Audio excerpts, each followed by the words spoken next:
Welcome. If you want to use Face Unlock on your OPPO Reno 3, for the first you have to enter Settings, and right now click on the fingerprint, face and password, tap on the Add Face.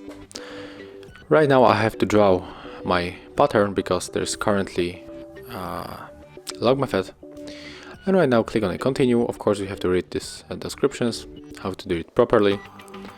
Tap on the Continue, and as you can see, in my case it won't work because I have the camera in front of me, but okay, it's ready, so I was surprised a little bit. So let's check it if it is working, even if half of my face was just you know, hide. Yeah, it's working, so that's funny. It's working, okay. So as you can see, it's not really safe, right? But you can use it. This is how it looks, guys. Thank you for watching. Leave thumbs ups, comments and subscribe to our channel.